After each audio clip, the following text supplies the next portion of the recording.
네, 오늘 말씀의 제목은 동역의 기쁨, 사랑의 힘이다라는 제목으로 함께 은혜를 나누겠습니다. 이제 대림절 두 번째 촛불이 켜졌습니다. 오늘도 가난한 심령으로 예배하는 교우들에게 우리 주의 평강이 마음 안에 넘치기를 간절히 소망합니다. 네, 어릴 적 저희 집 거실에는 그 말씀이 있는 액자가 걸려 있었습니다. 그 말씀을 종종 읽었던 기억이 나는데 생각해 보니까 빌립보서 9절이었습니다.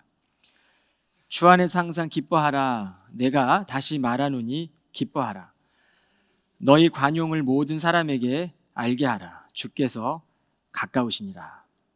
그 중에서도 너희 관용을 모든 사람에게 알게 하라라는 문구가 제 마음 깊이 와 닿았습니다. 시간이 꽤 많이 흘렀고 설교를 준비하며 가족과 또 형제를 생각하며 자연스럽게 이 기쁨과 감사의 순간들을 떠올려 봤습니다. 함께 지나며 울고 웃고 때로는 부족한 모습도 공유하며 이 사랑을 나누었던 소중한 관계들이기 때문입니다. 오늘 이 바울과 빌립보 교우들은 서로가 참 특별한 관계 속에 있었습니다. 빌립보 교회는 이 바울이 1차 전도 여행을 마치고 아시아를 떠나 유럽에 세웠던 최초의 교회입니다. 처음 교회, 이 최초의 교회가 마음에 와 닿지 않았겠습니까? 빌립보 교회의 성도들은 이후에 바울이 유럽의 데살로니가 교회, 골로새 교회를 세우는데 사랑이 담긴 물질을 후원하고 또 이 바울의 사역을 적극적으로 도왔습니다. 심지어 바울이 이 로마 감옥에 갇혀 있을 때에는 후원금을 전달하기 위해 에바브로디도를 로마 감옥까지 파송하는 헌신을 보였습니다. 이런 교우들을 향해 바울은 나의 형제요, 함께 수고하고 함께 군사된 자요, 너희 사자, 여기서 너희 사자가 바로 에바브로디도를 가리키는 거죠. 너희 사자로 내가 쓸 것을 돕는 자다라고 편지하고 있습니다.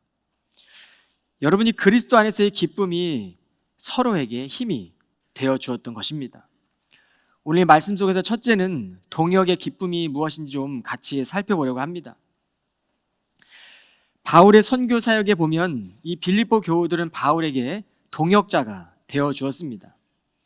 이 동역자다라는 것은 기독교 선교의 일을 함께 수행하는 사람임을 의미합니다. 우리가 동역을 하다 보면 때로는 힘들어도 서로가 그 안에서 기쁨을 공유하게 되죠. 이 동역을 잘 하려면 서로가 연대하며 하나님의 일을 함께 수행한다는 인식을 하고 있어야 됩니다. 그리고 또한 동역자는 우월하거나 열등한 관계가 아니라 이 모두가 종과 같은 위치에서 교회의 일꾼이 되는 것이죠. 종의 형체를 입고 자신을 낮추심으로 교회를 세우신 그 그리스도의 마음으로 누군가의 곁에 있을 때 성령께서는 그 자리 가운데 함께 하십니다.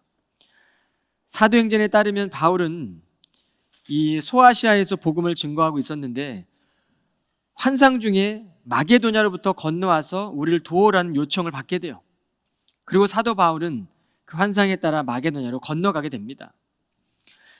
선교 여행 중에 바울은 이 소아시아 지역에서 복음을 전할 때마다 유대교, 유월절이 되면 유대교 안식일마다 유대교 회당에서 복음을 전했습니다. 아마도 그 유대인들을 향한 이 애끓는 마음으로 복음을 전했던 것 같습니다. 그리고 그는 이 회당에서 기도를 했습니다. 그런데 이 빌립보란 유럽의 지역에는 이 유대 회당이 없었던 것으로 보입니다. 그래서 그는 기도처를 찾아 강가로 나갑니다. 그리고 그 강가에서 루디아라는 여인을 만나게 됩니다. 성령님은 주의 일을 하는 이 할 때에 꼭 필요한 이런 동역자를 만나게 하시고 그 일을 이루어 가십니다. 이 루디아라는 여인은 옷감 장수였고 또 오늘날로 보면 성공한 사업가라고 할 수 있습니다. 이 당시 두아디라는 지역은 옷감 기술이나 염색 기술이 아주 뛰어냈던 그런 지역이었습니다. 그래서 아주 유명했던 지역이었어요. 그러니까 이 루디아가 이 사업을 하면서 빌립보에 온 이유는 자신의 사업을 확장하기 위함이었을 것이다라고 추측합니다. 몇몇 성사학자들은 루디아가 이 여인의 이름이 아니라 소아시아 지역의 지역 이름이라고 보는 견해도 있어요. 당시 루디아라는 이름이 로마 제국에 아주 흔했던 이름이었다고 합니다. 어쨌든 이 여인은 이미 유대교의 가르침을 배웠던 여인이었을 것이고, 이 강가에서 바울이 전하는 설교를 듣는데 성령께서는 그녀의 마음을 열어주셨고 복음을 받아들이게 하신 거예요. 그 이후에 그녀는 온 가족과 함께 세례를 받습니다. 그리고 그리스도교의 신자가 됩니다. 이 루디아의 집에서 드린 예배가 이 빌립보 교회의 시작이고 동역의 출발점이 된 것입니다. 그녀는 당시 초대교회의 모범이었던 환대를 실천했고 말씀을 전하는 이 바울과 자신의 물질을 나누는데 민첩하게 움직였어요. 그 결과가 바로 유럽에서의 복음 사역이 점차 확장되는 데 있어 바울의 든든한 동역자로 큰 역할을 감당하게 된 것입니다. 빌립보서는 바울이 감옥에서 쓴 편지임에도 불구하고 이 짧은 편지 안에 1장과 2장과 3장, 4장에는 이 바울의 기쁨이 담겨져 있어요. 바울은 빌립보 교우들을 떠올리며 이 편지를 쓸 때에 그 마음 안에 기쁨이 넘쳤던 것이죠. 그리고 바울은 이 주님과 함께하는 기쁨을 이 편지에 쓰고 있습니다. 그리고 또한 주님의 일을 하면서 그는 목적이 분명했습니다. 그 분명한 목적으로부터 얻게 되는 기쁨이 있었던 겁니다. 그런데 어쩌면 저는 이 바울이 선교 여행 가운데 얼마나 힘들었습니까? 그 선교 여정을 하면서 그의 마음을 온전히 나눌 수 있는 사람들이 간절히 그리웠던 것일지도 모르겠습니다. 빌립보 교우들은 바울에게 그런 위로의 존재였고 그의 사역을 진심으로 동역해주고 또 그 사랑으로 함께해줬던 소중한 존재들이었습니다. 사도행전에 보면 주님께서는 바울을 자신의 동역자로 부르시는 장면이 나와요. 바울은 한때 기독교를 핍박했고 스데반 집사님을 죽였던 사람이죠. 그런데 주님은 그런 바울을 찾아가셨고 그의 이름을 부르십니다. 여러분, 마치 이 말씀을 사울아 사울아 불렀을 때 이 그리스도께서 이 바울을 부르는 그 이름은 마치 이렇게 말씀하시는 것 같지 않았을까요? 사울아, 내가 너를 위해 죽었다. 이제는 내 눈물과 피를 너가 알아줘야 하지 않겠니? 그의 이름을 부르신 하나님은 창세로부터 이방인을 향한 선교를 준비하고 계셨어요. 그리고 그 일에 이방인의 사도로 바울을 초대하셨던 것이죠. 우리도 이 땅을 살아가면서 종종 주님의 부르심을 외면하며 살아갈 때가 많습니다. 여전히 주님은 우리를 지금도 초대하고 계시고 그의 부르심에 응답하는 사람들을 찾고 계십니다.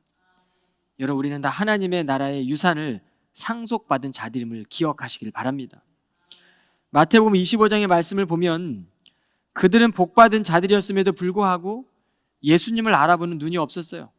34절로 40절 보겠습니다. 그리고 나는 오른편에 있는 사람들에게 이렇게 말할 것이다. 내 아버지께 복받을 자들아, 천지 창조 때부터 너희를 위해 준비해둔 나라에 들어가라. 너희는 내가 배고플 때 먹을 것을 주었고 내가 목말랐을 때 마실 것을 주었으며 내가 나그네 되었을 때 너희 집으로 따뜻하게 맞아들였다. 내가 헐벗었을 때 입을 것을 주었고 내가 병들었을 때와 감옥에 갇혔을 때 나를 찾아와 주었다. 그러면 내 아버지께 복받은 의로운 자들은 이렇게 말할 것이다. 주님, 저희가 언제 주님이 배고프신 것을 보고 음식을 드렸으며 주님이 목마르신 것을 보고 마실 것을 드렸습니까? 저희가 언제 주님이 나그네 되신 것을 보고 주님을 도와드렸으며 주님이 헐벗으신 것을 보고 주님께 입을 것을 드렸습니까? 또 저희가 언제 주님이 병드셨거나 감옥에 갇히신 것을 보고 주님을 찾아 뵈었습니까? 그러면 왕은 이렇게 말할 것이다. 내가 진정으로 너희에게 말한다. 너희가 여기 있는 내 형제들 가운데 가장 보잘것없는 사람 하나에게 해준 것이 곧 내게 해준 것이다. 여러분, 이 말씀을 보면 우리가 주님을 깨닫지 않고 살아갈 때가 많다는 것을 깨닫게 되죠. 주님은 자신과 고난받는 형제들을 동일시했고 주의 복음을 전하는 제자들, 사역자들과 동일시했어요. 그들을 환대하는 자는 곧 예수님 자신을 영접하는 것과 다름없다라고 말씀하고 계십니다. 반대로 보면 주님께서는 사울에게 내가 어찌하여 나를 핍박하느냐라고 책망하시며 핍박받는 자와 자기 자신을 동일시하셨어요. 그렇다면 여러분이 만일 주 안에서 사랑을 경험한 일이 있다면 여러분은 곧 주님의 사랑을 받은 것입니다. 만일 우리가 누군가를 주님의 마음으로 도왔다면 그 섬김은 우리가 주님께 한 것과 같은 것입니다. 빌립보 교우들은 바울이 고난 속에서 복음을 전하며 증거하던 그 모습을 떠올리며 주님을 발견했던 거예요. 바울 역시 고난 가운데 이 유럽의 최초의 교회인 그들이 믿음의 신앙을 잘 지키며 살아갈 때 빌립보 성도들을 바라보며 바울은 주님의 얼굴을 떠올렸던 거예요.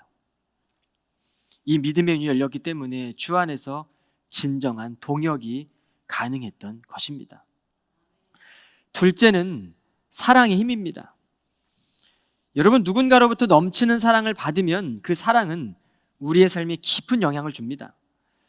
성경은 온전한 사랑이 두려움을 내어 쫓는다라고 말씀하고 있습니다. 여러분, 온전한 사랑을 우리가 느끼게 되면 우리 마음 안에 있던 두려움이 변하고 평안한 마음으로 바뀐다는 거예요. 이게 사랑의 힘이라는 것이죠. 여러분, 오늘 바울을 보면 내가 그리스도 예수의 심정으로 얼마나 여러분을 그리워하고 사모하는지는 하나님께서 내 증인이십니다. 바울의 마음 안에 하나님이 계신 거예요. 하나님의 마음이 그 안에 있었기 때문에 하나님이 내 증인이라고 고백하고 있는 것이죠. 지금 내가 여러분을 위해 기도하는 것은 여러분의 사랑이 모든 지식과 깊은 통찰력 속에서 더욱더 풍성해져서 그냥 풍성한 것도 아니고 더욱더 풍성해지기를 기도하고 있어요. 여러분, 이 사랑은 이 깊은 통찰력을 가질 때 더욱더 풍성해집니다. 여러분이 사람의 행동 속에 그 숨겨진 진실을 우리가 헤아릴 수 있는 통찰력이 있다면, 그 분별함이 있다면 우리의 마음은 더 깊고 넓어질 거예요. 오늘 이 8절의 말씀을 통해 그리스도 예수의 마음으로 빌립보 교회를 이 사랑했던 바울의 시선이 느껴지지 않습니까? 그렇다면 우리는 예수 그리스도의 마음으로 교회와 지체들을 어떻게 바라보고 있고 또 일터와 현장을 어떻게 대하고 계십니까? 바울의 이 사랑은 아픔과 고난을 나누며 그 과정 가운데 하나님의 뜻을 이루어가는 진정한 사랑이었습니다. 고린도전서 13장 7절에 기록된 사랑의 특성을 보면 사랑은 모든 것을 덮어주고 변함없이 항상 믿어주며 언제 어디서나 소망을 품고 모든 것을 견딥니다. 여러분, 이 사랑 안에는 우리의 단순한 감정적 반응이 아니라 하나님의 사랑을 본받아 실천하게 되는 사랑임을 말씀하고 있어요. 그리고 바울은 이 빌립보 교우들에게 바로 그 사랑이 더욱더 풍성해지기를 기도해라. 그 사랑 안에 통찰력이 있고 분별력이 있으니 사람의 마음을 헤아려라. 여러분, 이 통찰력은 단지 학문적인 깊이로 주어지는 것이 아닙니다. 어떻게 우리가 하나님의 사랑을 학문적인 깊이로 다 헤아릴 수 있겠습니까? 주님의 그 십자가에서 하나님의 사랑을 발견하고 나의 심장, 우리의 심장이 주님의 심장으로 바뀔 때 이 사랑을 조금은 깨닫게 되는 것이죠. 여러분, 통찰력은 우리에게 무엇이 최선인지 잘 분별할 수 있게 해줍니다. 여러분, 우리는 상대방을 이해하기 시작할 때 우리 마음에 사랑이 더 깊어져요. 반면에 우리가 이해하지 못할 때에는 오히려 오해를 불러일으킬 수 있게 되는 것이죠. 사랑을 더욱더 풍성하게 하라는 이 바울의 말씀은 대부분의 문제들이 사랑의 부족함으로 인해 발생하는 것임을 암시하고 있습니다. 바울의 복음은 단순히 율법을 지키는 차원이 아니었어요. 이 복음의 본질은 이 그리스도의 사랑을 중심으로 한 것이었습니다. 그는 그 사랑을 깨달았던 거예요. 사울아, 사울아, 어찌하여 내가 나를 핍박하느냐. 그때 그의 심장이 바뀐 거예요. 그의 마음에 그리스도의 마음이 임한 거죠. 복음이 임한 겁니다. 당시에 있었던 이 그리스도인들을 보면 1세기에는 예수 그리스도를 믿으면서도 율법을 지켜야 됐어요. 강한 압박을 받았습니다. 그리스도를 믿고 있었지만 그럼에도 불구하고 율법을 지켜야 했고 할례를 받아야 했고 그 율법적인 신앙에서 벗어나기가 어려웠다고요. 그런데 바울은 율법을 복음의 본질로 삼지 않았습니다. 그의 서신서에 보면 그는 율법을 복음의 본질로 삼지 않았어요. 오직 나의 자랑은 십자가뿐이라라고 그는 그의 서신서를 통해 편지하고 있습니다.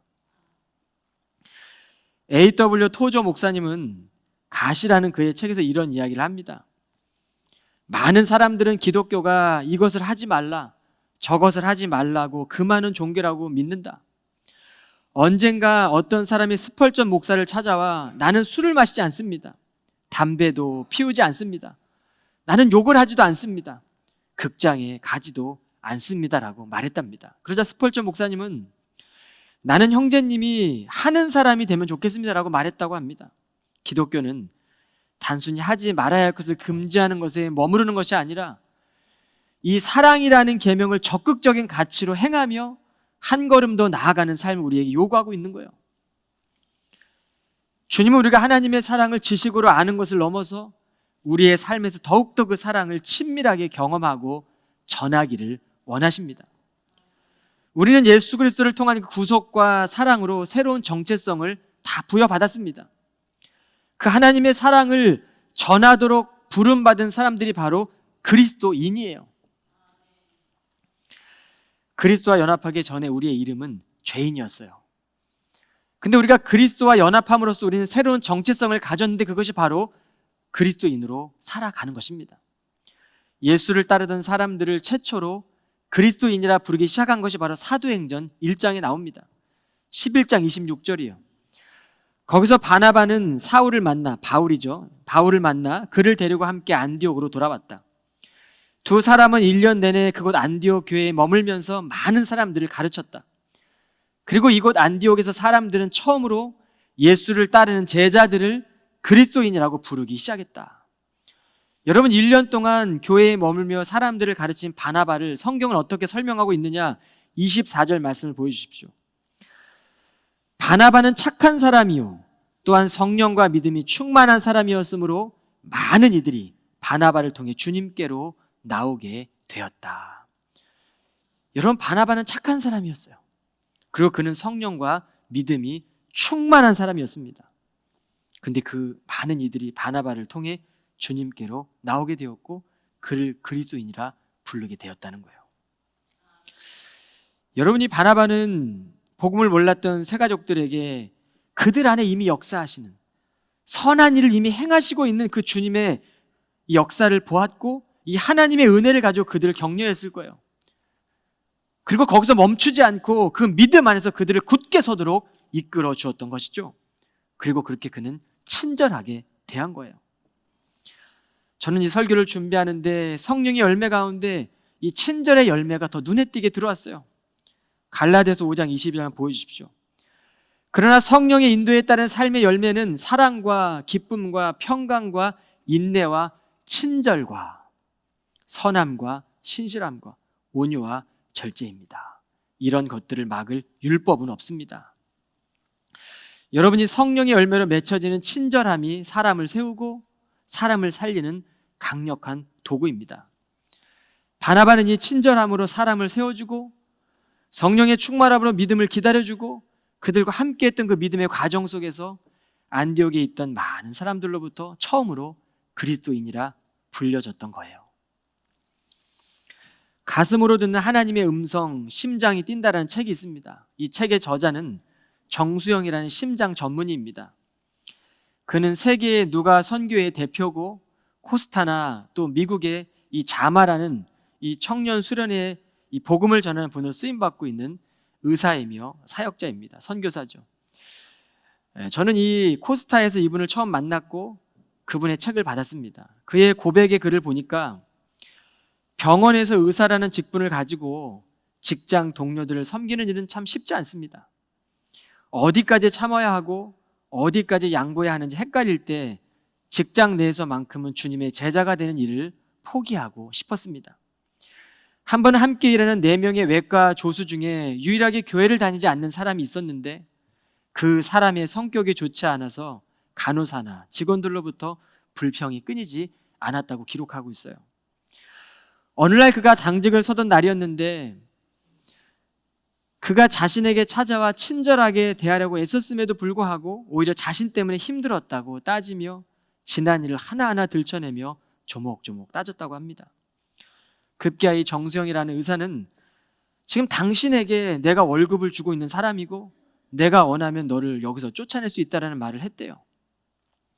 그 순간 마음 깊은 곳에서 그렇게 말해도 주님의 제자일 수 있겠느냐라는 주의 음성이 마음에 들렸대요. 불과 정말 몇 초 사이에 내뱉은 자신의 이 말 한마디의 대가를 치르는데 2년이라는 시간이 걸렸다고 기록합니다. 그 사람의 마음을 다시 얻기까지 걸린 시간이었겠죠. 여러분, 직장과 일터에서 그리스도인으로 친절을 실천할 때 우리의 힘으로 안 되는 도전을 직면할 때가 참 많습니다. 관계 속에서나 또 여러 가지 삶의 일터나 현장 속에서 우리는 상처를 받기도 하고 마음의 불편함이 생기게 되면 이 제자의 정체성을 포기하고 싶은 유혹을 받을 때도 있죠. 그런데 이 정수영이라는 그리스도인은 그가 일하는 현장에서 주님의 음성을 들었던 거예요. 이 주님의 음성을 끊임없이 듣고 그를 제자의 삶으로 주님께서는 인도하셨을 겁니다.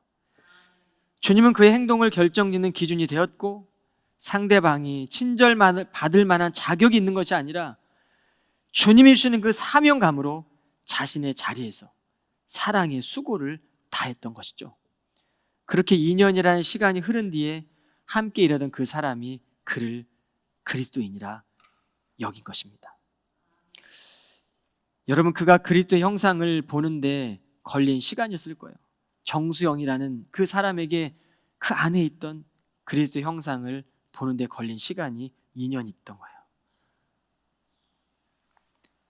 여러분, 우리가 전하는 이 몇 초의 말 한마디가 누군가에게 주님께 돌아오는 길이 그토록 멀도록 하는 그 시간이라고 한다면 우리의 말이, 우리 행동이 조심스러워질 수밖에 없음을 깨닫게 됩니다. 바울은 이 선한 일을 시작하신 하나님께서 그리스도 예수의 날까지 그 일을 온전히 이루실 것을 확신한다고 말씀합니다. 여러분, 저는 이 확신이 우리가 가난한 마음을 품는 것 같아요. 심령이 가난한 자에게 하나님 복이 있는데 그 복이 바로 하나님 나라의 유업을 얻는 거잖아요. 우리가 이 심령이 가난한 자의 마음으로 살아가기 시작할 때 그리스도의 의의 열매가 우리 마음에 가득 채워지고 재림의 날까지 한정 흠없이 순결하게 지낼 수 있도록 주님 우리를 인도하시고 하나님께 영광과 찬양을 돌릴 수 있도록 우리의 마음 가운데 주님이 함께 하신다는 거예요. 이제 우리는 한 해의 끝에 다 달았습니다. 지난 시간에 우리의 마음이 머물지 않길 원하고 주님 다시 오실 때까지 하나님의 사랑이 우리의 삶 속에서 분명히 드러나도록 살아가십시오. 서로에게 맡겨주신 이들을 위해 기도하며 그리스도의 사랑 안에서 살아갈 때 하나님은 우리의 삶을 더욱더 풍성하게 인도하실 것이고 그 사랑의 열매를 풍성히 맺게 하실 것입니다. 하나님의 사랑을 신뢰하십시오. 그리고 낙심하지 마십시오. 가장 낮은 자리로 오신 그 예수님의 성육신적인 삶을 기억하면서 그 마음을 가슴에 품고 다시 오실 그날까지 순결하게 지내시고 예수 그리스도를 말미암아 의의 열매가 여러분의 삶에 가득 채워지기를 축원합니다. 성탄을 기다리는 이 절기에 우리의 삶을 통해 하나님께 영광과 이 찬양을 돌릴 수 있기를 간절히 바랍니다. 기도하겠습니다. 선하신 하나님, 우리를 복음의 동역자로 불러주시고 선한 일을 시작하신 주께서 끝날까지 이루실 것을 확신케 하시니 감사합니다. 우리의 사랑이 지식과 통찰력 속에서 더욱 풍성해지게 하시고 최선의 것을 분별하며 순결한 삶으로 주님을 섬기게 하옵소서. 우리의 삶이 예수 그리스도로 말미암아 의의 열매로 가득 차게 하시고 하나님께 영광과 찬양을 돌리게 하옵소서. 예수 그리스도의 이름으로 기도하옵나이다. 아멘.